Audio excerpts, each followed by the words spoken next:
Hello everyone, welcome back to my channel বৃষ্টি fashion ideas. এই ডিজাইনের ড্রেসটি তৈরি করার জন্য আমি এখানে প্রিন্টের কাপড় নিয়েছি 2.5 গজ পরিমাণ, এবং এখানে আমি এক কালারের গজ কাপড়টি নিয়েছি 1 গজ পরিমাণে। আমি এখানে 10 বছর বয়সী একটি মেয়ের জন্য ডিজাইনটি তৈরি করছি। এই সাইড থেকে কাপড়টিকে আমি ভাঁজ দিয়ে নিয়েছি। এখানে আমি টোটাল 10.5 ইঞ্চি পরিমাণ কাপড়টিকে ভাঁজ করে নিয়েছি। আমি যে সাইডে আছি সেটি আছে বন্ধ সাইড, অপর সাইডটি আছে খোলা। টোটাল কাপড়টি কিন্তু 4 ভাঁজে আছে। লম্বার মেজারমেন্টটি দেখিয়ে দিচ্ছি। এখানে আমি জামার টোটাল লম্বা নিয়েছি 32 ইঞ্চি। আমাদের এটা তৈরি করার পরে টোটাল 30 ইঞ্চি পরিমাণে টিকবে। বন্ধ সাইড থেকে এবার আমরা শোল্ডারের মেজারমেন্টে নিয়ে নিচ্ছি। আমরা শোল্ডারের মাপ নিচ্ছি 5.5 অর্থাৎ 5.75 ইঞ্চি, এবং এখান থেকে হাফ ইঞ্চিতে একটা মার্কিং করে নিচ্ছি, কারণ এটা হচ্ছে আমাদের সেলাই মার্জিন। এবার এখান থেকে ধরে আমরা এখানে আর্মহোলের জন্য 5.75 অর্থাৎ 5.6 ইঞ্চিতে মার্কিংটি করে নিয়েছি। এবার দেখুন এখানে বডির অংশটাকে 4 ভাগ করে তার 1 ভাগ এখানে বসিয়ে দিচ্ছি, অর্থাৎ আপনার বডির মাপটি ঠিক যা থাকবে তার 4 ভাগের 1 ভাগ এখানে বসিয়ে দেবেন। আমার এখানে বডির মেজারমেন্ট আছে 28, তার 4 ভাগের 1 ভাগ 7 ইঞ্চি আমি এখানে মার্কিং করে নিয়েছি। এবার দেখুন এখান থেকে ঠিক এভাবে আমি একটু রাউন্ড শেপ দিয়ে দেবো।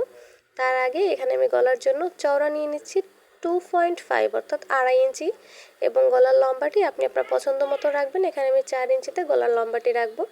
গলার জন্য বক্স শেপটি করে দিয়েছি, এবার রাউন্ড করে দিয়েছি। এবার এখান থেকে দেখুন আর্মহোলের শেপটি আমি দিয়ে দিচ্ছি। আপনি চাইলে এখান থেকে কোনো মেজারমেন্ট নিয়ে নিতে পারেন, কিন্তু আমি এখানে হালকা হাতে আর্মহোলের জন্য শেপ দিয়ে দিয়েছি এবং 1 ইঞ্চি এক্সট্রা নিয়ে নিয়েছি। আমাদের যে মেজারমেন্ট নিয়েছিলাম বডির তার থেকে 1 ইঞ্চি এক্সট্রা নিয়ে আমরা বাইরের দিকে আরেকটি মার্কিং করে নিয়েছি। এবার দেখুন এখানে আমরা কোমরের জন্য একটা মেজারমেন্ট নিয়ে নিচ্ছি, ঠিক আছে। আচ্ছা, এবারে দেখুন আমরা হিপ লাইনটি তৈরি করার জন্য এখানে আমরা 16 ইঞ্চিতে মার্কিং করে নিচ্ছি। আপনি চাইলে বাড়িয়ে কিংবা কমিয়ে নিতে পারেন, এবং এখানে 12 ইঞ্চিতে আরও একটি পয়েন্ট করে দিচ্ছি। এখানে আমরা কোমরের মেজারমেন্টটি বসাবো। আমাদের কোমরের মাপ আছে 24 ইঞ্চি, তার 4 ভাগের 1 ভাগ আমি 6 ইঞ্চি নিয়ে নিয়েছি, এবং এখানে আমরা হিপের জন্য 28 ইঞ্চির 4 ভাগের 1 ভাগ 7 ইঞ্চি নিয়ে নিয়েছি, এবং 1 ইঞ্চি নিচ্ছি এক্সট্রা সেলাই করবার জন্য। নিচের দিকে যে চওড়াটি আমরা রেখেছি 11 ইঞ্চি, টোটাল চওড়ার মাপটি আমরা নিয়ে নেব এখানে, অর্থাৎ নিচের দিকে ঘেরের অংশটা আমরা টোটালি সম্পূর্ণটাই নিয়ে নেব। এবার এই অংশটাকে ঠিক ঘেরের অংশের সাথে সমান করে মিলিয়ে দেবো। নর্মালি আমরা যেভাবে কামিজ কাটিং করি এই ড্রেসটিও ঠিক একই নিয়মে প্রথমে কাটিং করে নিচ্ছি, পরবর্তীতে আমরা ডিজাইনটি তৈরি করব। তাহলে দেখুন এখানে আমি মার্কিং অনুযায়ী কিন্তু সম্পূর্ণ কামিজটি কাটিং করে নিচ্ছি। একটা বিষয় খেয়াল করবেন, এখানে আমরা যে মেজারমেন্টগুলো নিয়েছি অ্যাকুরেট যে মেজারমেন্টটি তার থেকে কিন্তু 1 ইঞ্চি করে এক্সট্রা বাইরের দিকে রেখে দেন আমরা কাটিংটি করছি, কারণ এটা হচ্ছে আমাদের কাটিংয়ের মার্জিন 1 ইঞ্চি এক্সট্রা, এবং ভিতরের দিকে যে মার্জিনটি করেছি সেটি হচ্ছে আমাদের সেলাইয়ের মার্জিন। এখানে ছোট্ট ছোট্ট কিছু কাট দিয়ে দেবেন যাতে আপনার সেলাই করতে সুবিধা হয়। এবার দেখুন আমরা সামনের পার্ট এবং পেছনের পার্টটাকে এবার আলাদা করে নিচ্ছি, যেহেতু সামনের পার্টের তাল পাটের একটা অংশ হবে এবং সামনের পার্টে কিন্তু আমাদের ডিজাইনটি বসবে। শুধুমাত্র সামনের পার্টটিকে আমি এখানে নিয়ে নিয়েছি, ভিতর থেকে একটি পার্টকে আমি সরিয়ে রেখেছি।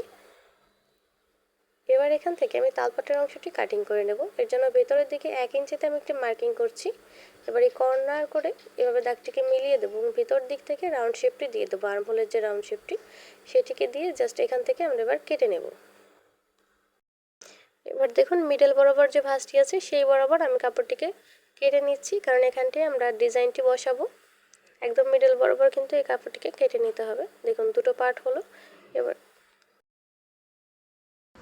ডিজাইনটিকে তৈরি করার জন্য নিচের সাইড থেকে আমি এখানে 4 ইঞ্চিতে একটি পয়েন্ট করছি, এবং এই পয়েন্টটিকে ঠিক এই কোণা বরাবর এভাবে হালকা হাতে রাউন্ড করে মিলিয়ে দিচ্ছি। এবার জাস্ট এই অংশটি কাটিং করে নেব। খেয়াল রাখবেন শুধুমাত্র প্রথম পার্টে কিন্তু ডিজাইনটি বসবে। আমাদের ডিজাইনটি করা কমপ্লিট হয়ে গিয়েছে। যেহেতু নিচের দিকে আমি আরও একটি পার্ট ব্যবহার করব, এবার নিচের কাপড়টিকে অর্থাৎ এক কালারের কাপড়টিকে এখানে আমি সমান করে রেখেছি। এবার এর উপরে ঠিক সামনের পার্টটিকে যেভাবে প্রথমে কাটিং করেছিলাম পার্টটিকে সেভাবে বসিয়ে জাস্ট কাটিং করে নিচ্ছি। এখানে কিন্তু ডিজাইনের অংশটি কাটিং হবে না, জাস্ট নর্মালি কাটিং করব। এবার এখান থেকে আমরা হাতার মাপটি নিয়ে নিচ্ছি। আপনি আপনার হাতার লম্বা অনুযায়ী এখানে মাপটি নিয়ে নেবেন।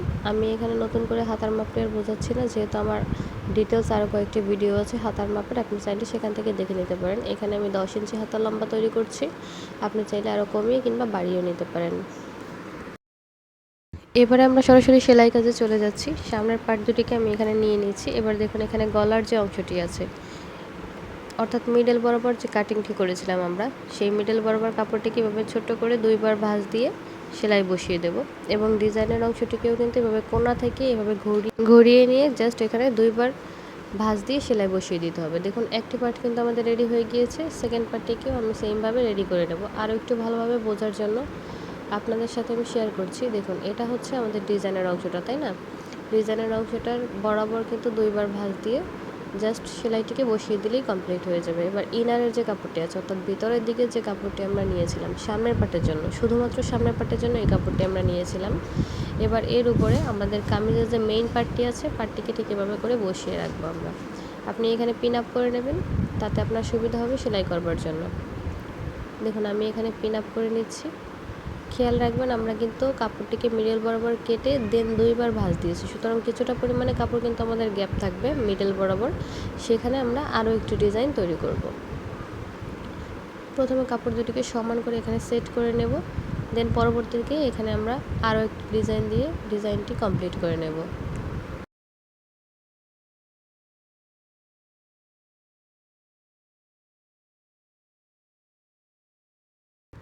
দেখুন নিচ বরাবর কিন্তু আমি একই নিয়মে সেট আপ করে নিয়েছি। এবার নিচের ডিজাইনটা ঠিক এভাবে আসবে। এবার গলার এখানে যে পাকা অংশটি আছে, এখানে আমরা কিছুটা পরিমাণে ছোট ছোট কাপড় দিয়ে আরও একটি ডিজাইন তৈরি করে নেব। তাহলে দেখুন কিভাবে কাজটি করছি। ডিজাইনটিকে তৈরি করার জন্য পাশ থেকে যে বেঁচে যাওয়া কাপড়টি আছে, সেখান থেকে আমরা কিছুটা পরিমাণে ফিতা তৈরি করে নেব এবং ফিতাটিকে 2.5 ইঞ্চি চওড়া করে কয়েকটি কাট দিয়ে নেব।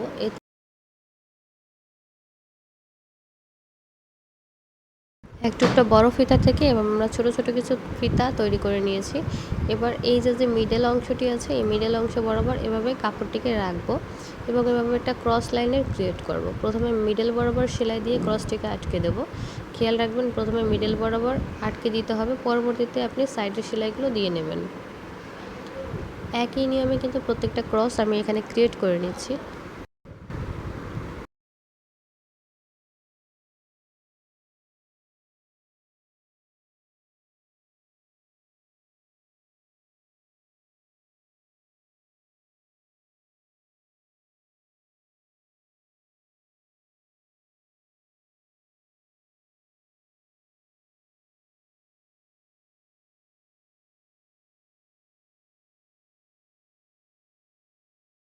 মিডল বরাবর সেলাই দিয়ে আটকে নেবার পরে এবার সাইডের সেলাইটিকে আমি দিয়ে জাস্ট সাইডের কাপড়গুলোকে আমি আটকে নেব। এখানে একদম লাস্ট অংশে কিন্তু এভাবে আমি চড়া করে আরও একটি কাপড় দিয়ে দিয়েছি। এবার দেখুন এই সাইড থেকে সেলাই দিয়ে জাস্ট পাশের অংশগুলোকে আমি এখানে আটকে দিচ্ছি, যাতে ডিজাইনটি আরও সুন্দরভাবে ক্রিয়েট হয়। খুব হালকা হাতে কাজটি করতে হবে, নাহলে ডিজাইনটি বাঁকা হয়ে যেতে পারে।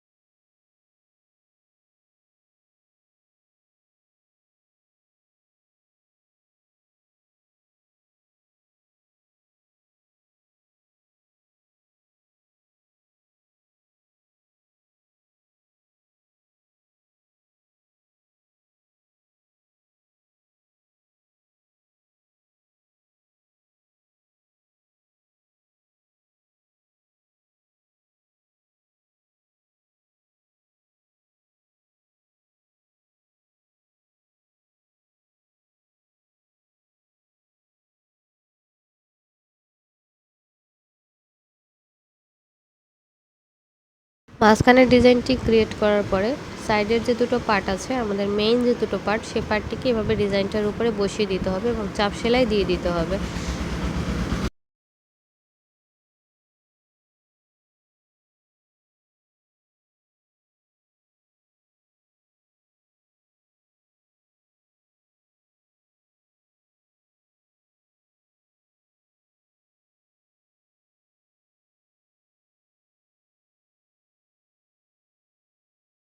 এরই মাঝে আমি এক পাশ বসিয়ে নিয়েছি, জাস্ট সেকেন্ড পার্টটিকেও একই নিয়মে আমি এখানে সেলাই বসিয়ে দিচ্ছি। জাস্ট নর্মালি যেভাবে আমরা সেলাই দিয়ে থাকি যে কোনো কামিজ, এবার ঠিক সেই নিয়মে এবার কামিজটিকে কমপ্লিট করে নেব। প্রথমে আমরা শোল্ডারের অংশটিকে জয়েন্ট করে দিচ্ছি। অবশ্যই এখানে ডাবল সেলাই দিয়ে আপনি শোল্ডারের অংশটিকে জয়েন্ট করে নেবেন।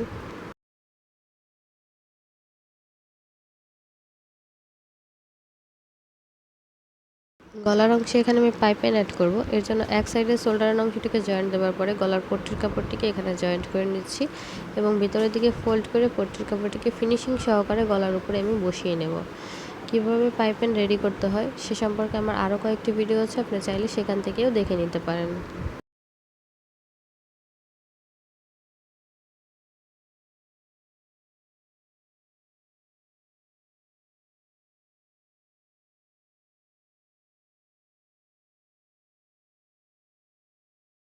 দেখুন এখানে পাইপিংয়ের কাপড়টিকে ঘুরিয়ে আমি সামনের দিকে নিয়ে এসেছি। এবার 2বার ফোল্ড করে উপর থেকে একবার চাপ সেলাই দিয়ে এলে কিন্তু আমাদের পাইপিংয়ের কাপড়টিকে একদম সেট হয়ে বসে যাবে গলার উপরে।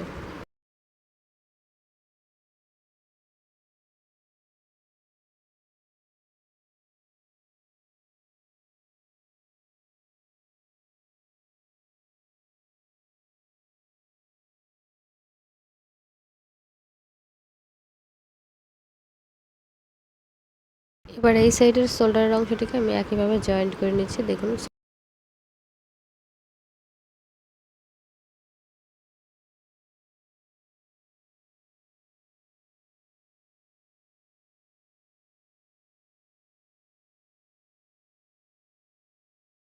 শোল্ডার জয়েন্ট করার পরে এবার আমরা বডির ফিটিংটা দিয়ে নিচ্ছি একদম কোমর পর্যন্ত, অর্থাৎ হিপ লাইন পর্যন্ত। আমরা এখানে যে বডির মাপটি নিয়েছি সেই মেজারমেন্ট অনুযায়ী এখানে প্রথমে জয়েন্ট করে আটকে দেব।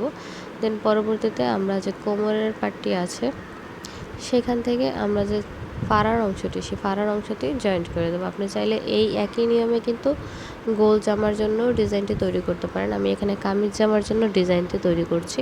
তাহলে আমি হিপ লাইন পর্যন্ত প্রথমে সেলাইটিকে নিয়ে যাচ্ছি, পরবর্তীতে আমরা নিচের দিকে হিপ লাইনের পরে যে ফাড়ার অংশটি থাকে সেই ফাড়ার অংশটি রেডি করে নেব।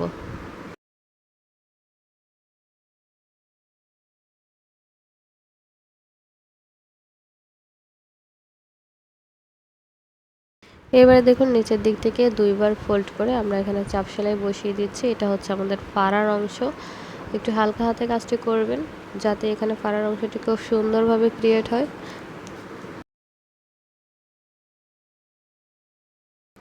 একই নিয়মে এখানে আমরা ফাড়ার অংশটি যেভাবে সেলাই করেছি একই নিয়মে নিচের দিকে যে ঘেরের অংশটি আছে সেই অংশটিকেও জয়েন্ট করে দেবো, অর্থাৎ 2বার ভাঁজ দিয়ে এখানে আমি চাপ সেলাই দিয়ে দেবো।